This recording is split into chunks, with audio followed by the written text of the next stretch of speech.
প্রিয় দেশবাসী, আপনারা জানেন দেশ এই মুহূর্তে একটি সংকটকালীন সময় পার করছে।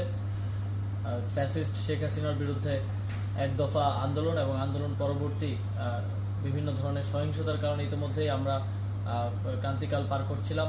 আপনারা জানেন দেশের লক্ষ লক্ষ কোটি টাকা পাচার হয়ে গেছে, লক্ষ লক্ষ কোটি টাকা ঋণের মধ্যে দেশ রয়েছে।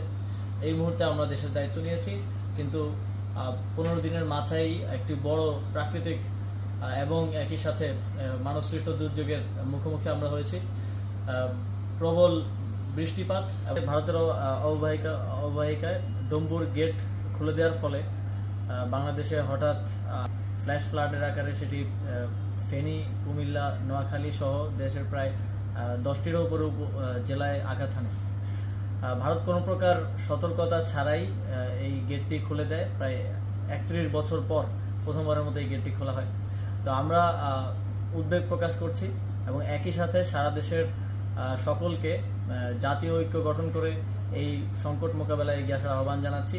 ঠিক যেভাবে ফ্যাসিস্ট সরকারের বিরুদ্ধে আমরা জাতীয়ভাবে সবাই ঐক্যবদ্ধ হয়ে লড়াই করেছিলাম, ঠিক একইভাবে দেশের জনগণকে যার যার জায়গা থেকে লজিস্টিক সাপোর্ট দিয়ে এই বন্যার্তদের পাশে দাঁড়ানোর আহ্বান জানাচ্ছি।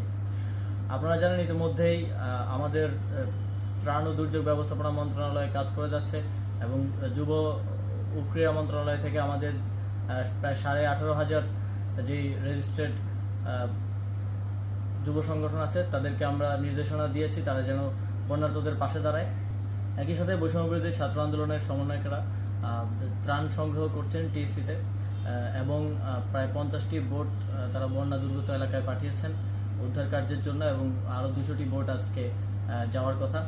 তো সার্বিকভাবে সারা দেশের জনগণকে আবার আহ্বান জানাই, যারা ব্যবসায়ী আছেন আপনাদেরকেও আহ্বান জানাই, দেশের এই সংকটকালে আপনারা এগিয়ে আসুন এবং এই পরিস্থিতি মোকাবেলায় সকলে ঐক্যবদ্ধ হয়ে সহযোগিতা করুন। প্রিয় নম্বর সেট করে বিকাশে সেন্ড মানি করুন ফ্রি।